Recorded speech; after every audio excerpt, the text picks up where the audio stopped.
Anwar Ibrahim has stressed that the government is prioritizing fuel supply for local needs. This came following reports on the matter. Meanwhile, Rafizi's former aide, James Chai, has confirmed that he will be returning to Malaysia to give his statement to the MACC. This and more on KiniNews. Prime Minister Anwar Ibrahim told reporters today that the government is prioritizing fuel for domestic needs. This was in response to reports that Malaysia is selling its fuel supply following a meeting with Australian Prime Minister Anthony Albanese. Anwar said they would only consider supplying fuel if there is a surplus. Saya bincang dengan Perdana Menteri Australia semalam mengenai masalah keperluan masing-masing. Itu pun ditohmah macam-macam. Sebenarnya kita tak jual minyak. Kita kata kita perlu daripada dia. Ini kadang-kadang kita kena faham. Kita perlu fosfat daripada dia. Dia perlu urea daripada kita. Dia perlu diesel. Kita kata kita tidak ada upaya. Sebab kita perlu beri keutamaan kepada rakyat. Keperluan rakyat. Ada minyak. Kita kata kita boleh pertimbang sekiranya ada lebihan. Sekarangnya belum. Yesterday, Malaysia and Australia reaffirmed their joint commitment to ensuring a stable and resilient energy supply in the face of global uncertainties. Anwar and his counterpart Albanese, who is on a two-day official visit to Malaysia starting April 15, also emphasized the importance of open trade flows amid global uncertainty to strengthen the economies of both countries. James Chai, who is an aide to former Economy Minister Rafizi Ramli, will return to Malaysia for questioning by the MACC regarding the 1.1 billion ringgit government deal with British semiconductor giant ARM Holdings. His lawyer, Ragunath Kesavan, confirmed this to Malaysiakini today. He said they have been in communications with the MACC to facilitate and assist in their investigations. He added that their client is now scheduled to return to Malaysia on very short notice on the approval of his employer in London, and they have notified MACC that he would be available and will attend on April 28 at 10 a.m. He said that the MACC has confirmed the suitability of the time and date. Ragunath also stressed that Chai was contactable at all times, did not evade any investigations, made himself available to clarify his role, and expressed hopes of moving on without any impediment.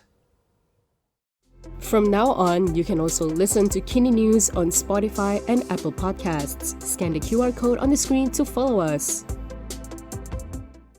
A human rights lawyer has condemned Putrajaya over its refusal to disclose any information regarding the alleged arrests of a TikToker under the Sedition Act. In a statement yesterday, Zayed Malik said it is widely believed that a woman known as Georgette Myla on TikTok is being investigated due to her criticism of Prime Minister Anwar Ibrahim.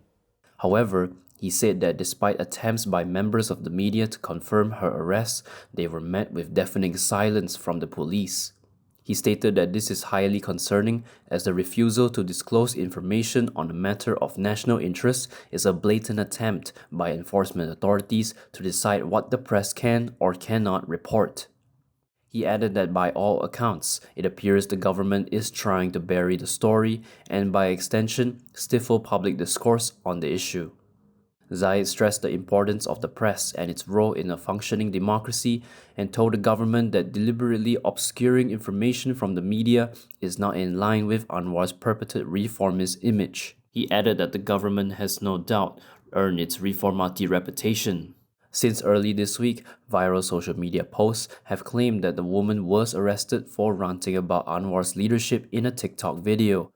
She was allegedly remanded for 3 days and reportedly did not have legal representation at the time. Police have yet to respond to queries from Malaysiakini since Tuesday, seeking confirmation of the arrest and other details. US President Donald Trump said on Thursday that Washington is very close to securing a deal with Iran. This comes as a 2-week ceasefire between the two countries nears its expiration. Bernama cited an Anadolu Agency report which quoted Trump as saying that if that happens, oil goes way down, prices go way down, inflation goes way down, and you won't have a nuclear holocaust. He added that the US is getting along very well with the new Iranian leaders and it really is a regime change. However, he stopped short of confirming whether the ceasefire would be extended, saying he was not sure if it needed to be. He also claimed Iran had agreed not to pursue nuclear weapons and to hand over what he referred to as a nuclear dust. He added that he might visit Islamabad if an agreement is reached. When asked about the next round of direct talks, Trump said that it could take place maybe over the weekend. He added that a deal could be announced fairly soon, saying that it would give us free oil and a free Hormuz Strait, and he thinks oil price will go down lower than it was before. Trump's remarks came as the US and Iran have been holding negotiations, mediated by Pakistan, to extend a 2-week ceasefire announced last week, which is set to expire on April 22nd. Earlier on Thursday, US Defense Secretary Pete Hegseth had warned that US forces remain ready to resume strikes if Iran rejects a deal. If you like the stories we produce, consider supporting us by subscribing to Malaysiakini. Click the link in the description below or scan the QR code on your screen to subscribe. The police, through its Internal Security and Public Order Department, has tightened its control at 13 fuel stations identified as hotspots in Perak, Kedah, and Perlis. This is under Optiris 4.0, which is aimed at curbing the supply leakage of subsidized fuel. The General Operations Force Northern Brigade Commander Bhavir Singh Mahendar Singh said 3 senior police officers and 54 personnel from the brigade have been deployed to the locations along the Malaysia-Thailand border, comprising 2 in Perak, 6 in Kedah, and 5 in Perlis. He said the move is aimed at curbing the supply leakage of subsidized fuel at the targeted locations.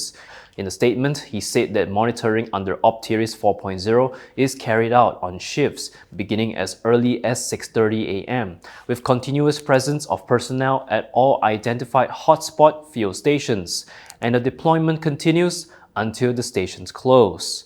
Bhavir added the police will continue to enhance operational effectiveness through continuous monitoring, strengthened intelligence, and strategic cooperation with relevant agencies to ensure that subsidized fuel benefits only eligible groups. He urged the public to channel information to the authorities if they detect any suspicious activities related to the misappropriation of subsidized fuel. An express bus driver and a woman who were caught on video with her sitting on his lap while he was driving have been jailed and fined by the Jasin Magistrates Court. This was after they pleaded guilty to dangerous driving on the North-South Expressway. According to Bernama, Magistrate Mazana Sinin sentenced the driver, Arifami Abdul Salam, 36, whose employment has since been terminated, to 12 months imprisonment, while the woman, Nor Adila Najwa Amirullah, 21, was sentenced to 6 months jail. They were both also fined 5,000 ringgit each, with an additional 2 months imprisonment in default of payment. The two have been disqualified from holding or obtaining a driving license for 5 years. Earlier, the Deputy Public Prosecutor had urged the court to impose a proportionate sentence, noting that the couple's actions had endangered the lives of 27 passengers on board. He also pointed out that Arifami's driving license had expired on April 1st, before the incident. The unrepresented couple pleaded for leniency, citing it as their first offense. The court ordered the sentences to take effect from the date of conviction. And that is all from me today. For more stories, you can go to Kinitv.com. You can also follow us on Instagram, X, YouTube, and Facebook for the latest news updates. I'm John. Thanks for watching.